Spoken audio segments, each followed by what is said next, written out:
वंदे मातरम दोस्तों, आप सभी का हमारे YouTube चैनल पे स्वागत है। दोस्तों मैं फिर से हाजिर हूँ एक नई वीडियो के साथ। लेकिन मैं आज की वीडियो का टाइटल आपको बताऊं उससे पहले आपको एक छोटे से इन्फॉर्मेशन देना चाहूँगा कि दोस्तों मैंने अपने चैनल पे एक गिव अवे रखा है और उस गिव अवे मैंने टारगेट किया जैसे ही मेरे 1K सब्सक्राइबर्स होंगे मैं लकी विनर्स को गिव अवे करूँगा। तो अगर आपको ही बनना विनर तो उसके लिए सिर्फ आपको इस चैनल को सब्सक्राइब करना होगा। आप सिर्फ इस चैनल को सब्सक्राइब करके बन सकते हैं वो lucky winner.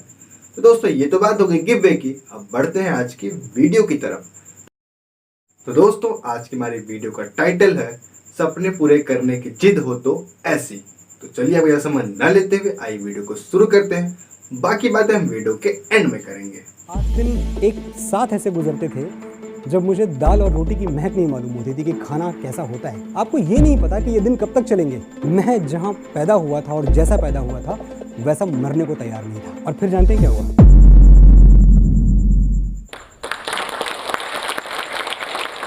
Thank you. And how is the जोश टुडे?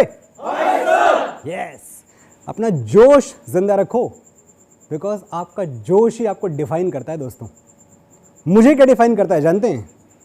मुझे डिफाइन करते हैं मेरे ख्वाब, मेरे सपने। और ऐसे वैसे सपने नहीं कि जो बड़े समझ में आने वाले सपने हों, थोड़े से बहके हुए सपने, थोड़े से ऐसे सपने कि एक दिन ज़मीन आसमान मिलके एक हो जाएंगे, एक दिन पत्थर बोल उठेंगे। जो पत्थरों में ज़ुबां ढूंढे हम वो चीज़ हैं दोस्त, है मर्ज़ ख्वाब सजाना तो हम मरीज़ हैं दोस्त। हमें कहानियाँ लिखने दो बहते पानी पे, हमें कहानियाँ लिखने दो बहते पानी पे। ये बेवकूफ़ियाँ हमको बहुत अजीज़ हैं दोस्त, और नसीहतें नहीं सुनते न सबक लेते हैं। मैं क्या करूं कि मेरे ख्वाब बदतमीज़ हैं दोस्त।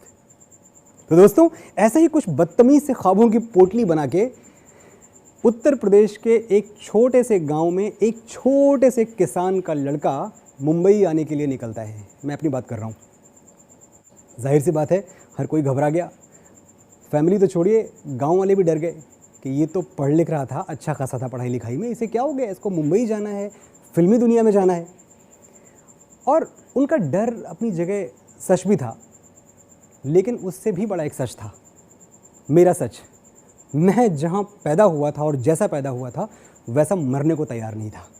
मुझे अपनी ज़िंदगी के साथ कुछ करना था।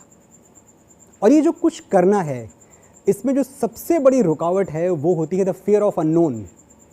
अगर मैं मेडिकल कर रहा होता, इंजीनियरिंग कर रहा होता, तो मुझे रास्ते पता थे कि ठीक है 10+2 करूँगा, IIT दूंगा या CPMT में बैठूंगा, पास होऊंगा, पास होकर मैं 7 साल मेडिकल करूँगा, मैं डॉक्टर बन जाऊँगा। अब फिल्मों में गाने लिखने हैं मुझे, इसका तो कोई मैप है नहीं, कोई रूल बुक है नहीं, कोई गाइड बुक है नहीं, वो भी एक गांव से आए हुए लड़के के लिए। तो डर था, लेकिन इस फियर ऑफ अननोन को जीतने का एक तरीका भी होता है जो मैंने अपने ऊपर आजमाया और मुझे लगता है हर किसी के लिए वर्क करेगा। फियर ऑफ अननोन को जीतने का तरीका है, मंत्र है द लीप ऑफ फेथ। यानी नदी में कूद जाओ, तैरना सीख ही जाओगे। तो मैंने यही किया। मेरे साथ क्या था? मेरे साथ एक बात पक्की थी कि मैं लीप ऑफ फेथ लेने को तैयार था। तो मैं निकल पड़ा वहाँ से। और मैं एक किसान का बेटा था, तो मुझे एक बात ये भी पता थी कि जो धान की फसल होती है, धान के पौधे एक खेत में बोए जाते हैं और दूसरे खेत में बड़े होते हैं। कभी ऐसा नहीं होता कि जिस खेत में आपने धान बो दिया वहीं बड़ा भी हो जाए।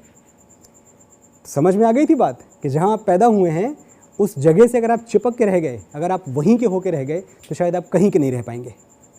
और मुझे ये भी पता था कि पांडव जब तक हस्तिनापुर में थे वो पांडव थे, राजकुमार, लेकिन जब उनको अज्ञातवास मिल गया तो महाभारत जीत के वापस लौटे। मुझे ये भी पता था कि जब तक भगवान राम अयोध्या में थे, श्री राम राजा राम थे, राजा थे अयोध्या के राम, जब उनको वनवास मिला 14 वर्षों का, 14 वर्ष बाद जब वो वापस लौट के आए तो मर्यादा पुरुषोत्तम भगवान राम बन चुके थे। मेरे लिए भी वक्त आ गया था कि मैं अपना हस्तिनापुर, अपनी अयोध्या, अपनी टहनी, अपना गौरीगंज मेरा गांव, वो मैं छोड़ दूं और मुंबई आ जाऊं। तो दोस्तों मैं मुंबई आ गया, सपनों की पोटली लिए, और फिर शुरू हुआ स्ट्रगल। फिल्मी दुनिया का, मुंबई का। हज़ारों कहानियाँ आपने सुनी हैं, उफ़, मेरे साथ भी था। मैं छोड़ के तो चला आया था अपना गांव, जहाँ सब ठीक ठाक ही था। मतलब एक छोटा सा घर था, 2 वक्त की रोटी अच्छे से मिल जाती थी, बहुत स्प्लर्ज करने को पैसे नहीं थे, पर कभी भूखे भी नहीं सोए। एक स्कूटर था, पर उतनी अमीरी काफ़ी थी हमारे लिए कि भाई शुक्ला जी के घर में स्कूटर है।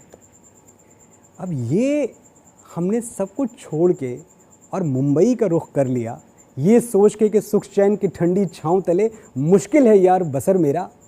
महलों में कबूतर रहते हैं, मैं बाज हूँ पर्वत घर मेरा। रण स्वाभिमान का लड़ने को मैं एक अकेला काफ़ी हूँ, एक हिम्मत है तलवार मेरी, दो बाजू हैं लश्कर मेरा। मेरी टूटी शमशीरों पे तुम्हें आज हंसी आ जाती है, कल आंखें धुआं हो जाएंगी जब देखोगे जौहर मेरा। मैं अपना जौहर दिखाने मुंबई आ चुका था और मेरे सामने थे महाकाली केव्स रोड, मुंबई के दूर तक फैले हुए फुटपाथ। ना कोई जानने वाला, ना कोई पहचानने वाला, ना कोई ये पूछने वाला बेटा खाना खाया क्या। मुझे याद है उन दिनों 7-8 दिन एक साथ ऐसे गुजरते थे जब मुझे दाल और रोटी की महक नहीं मालूम होती थी कि खाना कैसा होता है। और सोते कहाँ थे? फुटपाथ पे। बहुत सारे बेगर्स थे, भिखारी थे, उन्हीं के साथ 10-12 बिस्तर लगते थे एक फुटपाथ पे। 13वां 14वां मेरा भी लगता था। कुछ ऐसे दिन गुजर रहे थे। ऐसे दिनों की मुश्किल ये होती है कि आपके सामने कोई टाइम लिमिट नहीं है, आपको ये नहीं पता कि ये दिन कब तक चलेंगे। ये फुटपाथ आपके नसीब में अगले कुछ महीनों तक लिखे हैं, कुछ सालों तक लिखे हैं, या ज़िंदगी भर के लिए लिखे हैं, ये बताने वाला तो कोई था नहीं। लेकिन अपने पापा के साथ अपने खेतों में टहलते हुए एक बात ज़रूर सीखी थी। पापा मेरे हमेशा एक बात कहते थे कि बेटा जीवन का एक रूल है कि अगर मिट्टी में तुमने बीज बो दिए तो पौधा आज नहीं तो कल पनपना ही है। मैंने क्या किया जानते हैं? मैंने मुंबई की मिट्टी में अपने सपने बो दिए। हिसाब हुआ दोस्तों, जो उधार मेरा वक्त पे था, वक्त ने वो उधार चुकाया और सूद ब्याज के साथ चुकाया। मैं उन फुटपाथों से उठा और सीधे महानायक श्री अमिताभ बच्चन के सामने जा बैठा। बच्चन साहब मेरी लाइनें बोल रहे थे, मेरे लिखे हुए डायलॉग्स बोल रहे थे और मैं कैमरे के पीछे रो रहा था। मुझे कहा गया कि ये क्या है, बड़ी बचकाना हरकत कर रहे हो। मैंने कहा आप समझ नहीं सकते कि जिनके डायलॉग सुन के, जिनको पूरी ज़िंदगी टेलीविज़न पे, थिएटर पे देख के मेरे पास माँ है, जिनको देख के मैं बड़ा हुआ हूँ, आज वो मेरी लाइनें बोल रहे हैं। इससे बड़ा मोमेंट मेरी लाइफ में कुछ आ नहीं सकता। तो एक सिलसिला शुरू हो गया रियलिटी शोज़ लिखने का। वो गौरीगंज के एक किसान का बेटा अब लाइफ में क्या कर रहा था? जितने भी हिंदुस्तान के बड़े बड़े रियलिटी शोज़ हैं वो मैं लिख रहा था। बहुत लंबी लिस्ट है। KBC, Jhalak Dikhla Jaa, Nach Baliye, India's got talent, Indian idol, Saregamapa, जो भी आप नाम ले सकते हैं। दुनिया की नज़र में मैं कामयाब हो चुका था। ये सिर्फ मनोज को अंदर से पता था कि यार ये वो मंजिल तो नहीं है जहाँ आने के लिए हमने अपना बस्ता पैक किया था आज से कुछ बरस पहले। हमें तो गाने लिखने थे, हम तो सिनेमा के लिए काम करने आए थे, हम तो साहिर के गाने सुन के आए थे कि एक दिन हम भी नगमे लिखेंगे, गीत लिखेंगे। ये क्या हो गया हमारे साथ? ऐसा कब हो गया कि हमने अपने सपने और अपनी शायरी EMI की भेंट चढ़ा दी? कुछ खटकता था अंदर से। और फिर जानते हैं क्या हुआ? एक ऐसे वक्त में जब मेरी कीमत लाखों में लगाई जा रही थी रोज़ की, एक दिन टेलीविज़न पे काम करके मैं एक अच्छा खासा हेफ्टी चेक लेके घर पहुंच सकता था।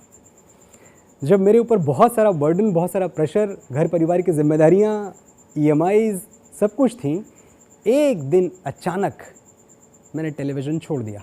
ये कमाल है कि जब ज़िंदगी की गाड़ी फुल रफ्तार में दौड़ने लगी तो हम चलती हुई गाड़ी से कूद गए। और क्यों कूद गए? इसलिए कूद गए, इससे ज़्यादा यहाँ हमें रहना नहीं चाहिए था।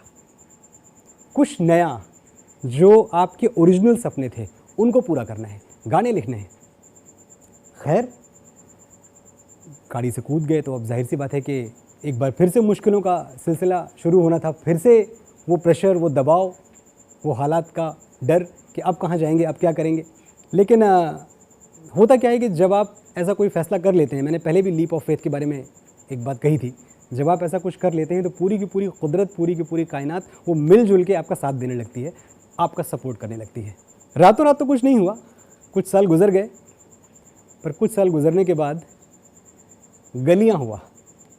एक दिन यूं ही अचानक मैंने अपने आप को एक अलग से लाइमलाइट में पाया और मैंने देखा कि मेरा गाना इस देश का सबसे बड़ा हिट गाना है इस साल का, चार्ट्स पर रूल कर रहा है, ऐसा कोई गली मोहल्ला कूचा नहीं है, ऐसा कोई स्कूल कॉलेज नहीं है जहाँ मेरा गाना नहीं बज रहा। खुश था मैं कि जिस रिस्क को ये समझ के लिया था कि पता नहीं इसकी आगे मंजिल कहाँ है, कहीं पहुँचेंगे भी कि नहीं पहुँचेंगे, वो रिस्क कामयाब हुआ।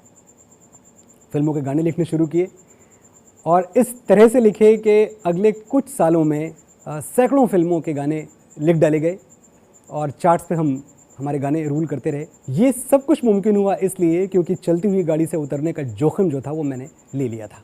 मेरे लिए बहुत आसान था कि मैं पूरी ज़िंदगी वैसे ही गुजार दूँ जैसे आराम से चल रही थी, कुछ अपने कंफर्ट जोन में, कुछ छोड़ने की ज़रूरत नहीं थी, कुछ बदलने की ज़रूरत नहीं थी।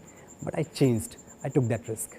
और आज जब मैं सोचता हूँ, मैंने लुक बैक, तो एक सवाल मेरे दिमाग में आता है, या फिर ये कह लें कि एक थ्योरी मेरे दिमाग में आती है कि सुपरमैन हवा में उड़ सकता था, हनुमान जी हवा में उड़ते थे, आप क्या कर सकते हैं?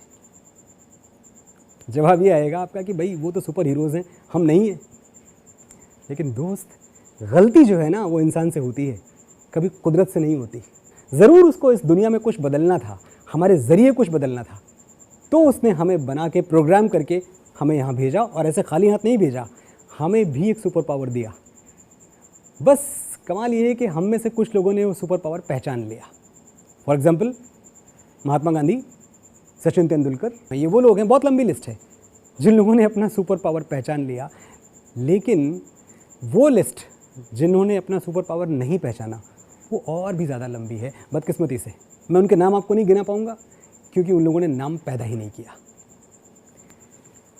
डिसाइड करना है आपको कि आप कौन सी लिस्ट में रहना चाहते हैं, वो स्टीव जॉब्स, सचिन तेंदुलकर जैसे बड़े बड़े नामों वाली, या फिर गुमनामों वाली। और जब एक दिन आप ये तय कर लेते हैं, डिसाइड कर लेते हैं कि नहीं हमें तो पहली लिस्ट में रहना है, तो पता है इसके बाद आपको करना क्या है? इसके बाद आपको अपना सुपर पावर ढूंढना है। मैं ये टॉक ख़त्म करूँगा, यहाँ से चला जाऊँगा। मैं चाहता हूँ आप मुझे भूल जाएं, मेरी सारी बातें भूल जाएं, लेकिन सिर्फ एक बात याद रखें, सिर्फ 2 शब्द याद रखें, सपने और सुपर पावर। सपने जो आप देखते हैं और उनको पूरा करने का सुपर पावर जो आपके ही अंदर है। ये 2 चीज़ें आप याद रखेंगे और मैं आपसे वादा करता हूँ कि वो जिसे सुनकर खुशी से रो पड़े आंखें तेरी, आसमानों से कभी ऐसी खबर भी आएगी। वो जिसे सुनकर खुशी से रो पड़े आंखें तेरी, आसमानों से कभी ऐसी खबर भी आएगी। आज तेरी मुट्ठियों में रेत है तो क्या हुआ, इस समंदर में कभी तेरी लहर भी आएगी। Thank you very much. Well guys, आपको ये वीडियो देखने के बाद आपके अंदर भी जोश जरूर आ गया होगा यार, क्योंकि मैं तो मतलब कितना मोटिवेट हुआ मैं बता नहीं सकता आपको इस वीडियो को देखने के बाद। क्योंकि अगर मैं बात करूं मनोज सर की, तो मैंने इनको, हालांकि जब ये बैकग्राउंड में काम करते तो मैं जानता नहीं था इनको, लेकिन मैं अभी कुछ टाइम से इनको देख रहा था कि ये जो अभी बहुत से शो आते हैं जैसे कि इंडियन आइडियल है, ऐसा कुछ मुझे एग्जैक्टली याद नहीं नाम शो का, लेकिन मैं देख रहा था वहाँ ये जज आते थे वहाँ पे, ठीक है। लेकिन जब ये वीडियो मेरे पास आई, मुझे सजेस्ट की गई इस पर रिएक्शन दीजिए अपना, ठीक है। तो मैंने जब इसको भी देखा, रिसेंटली भी आपके साथ ही में देख रहा हूँ, तो मुझे मतलब देख के वो अजीब सा शौक लगा, क्योंकि मुझे पता था कि ये इतना स्ट्रगल करके आए हुए हैं और एक फार्मर के घर से। मुझे लगा कि भाई ये ऐसे टैलेंटेड, मतलब किसी बैकग्राउंड, अच्छे बैकग्राउंड से रहे होंगे, तब फिर आके ये इस तरह से आ गए यहाँ पे, इंडस्ट्री में आ गई एंट्री हुई इनकी। लेकिन उन्होंने बताया कि पहले एक फार्मर थे, फिर वहाँ से निकले, ठीक है, तो आए, फिर ये शो की स्क्रिप्ट लिखते थे, लेकिन फिर इन्होंने उसको छोड़ के डिसाइड किया कि ये सॉन्ग लिखेंगे, ठीक है। हालांकि अभी तक मैंने इनके पता नहीं सॉन्ग सुने ज़रूर होंगे, लेकिन मुझे नहीं पता कि इनकी वो सॉन्ग ही इन्हीं के सॉन्ग बनाए हुए हैं। मैं भी जाऊँगा और जाके सर्च करूँगा इनके सॉन्ग्स और मैं ज़रूर सुनूँगा, ठीक है। तो दोस्तों, अगर आपको ये वीडियो अच्छी लगी ना, तो प्लीज़ लाइक कर दीजिएगा और साथ ही साथ कमेंट करके बताइएगा कि इस वीडियो का कौन सा पार्ट आपको अच्छा लगा और कितनी मोटिवेशन आपको इस वीडियो को देखने के बाद मिली, ठीक है। अगर इसी तरह मनोज सर की किसी और भी वीडियोस पे हमारा रिएक्शन चाहिए तो आप हमें कमेंट करके बता सकते हैं। तो बस आज की वीडियो में इतना ही, जल्दी मिलेंगे अगली वीडियो में, तब तक के लिए जय हिंद।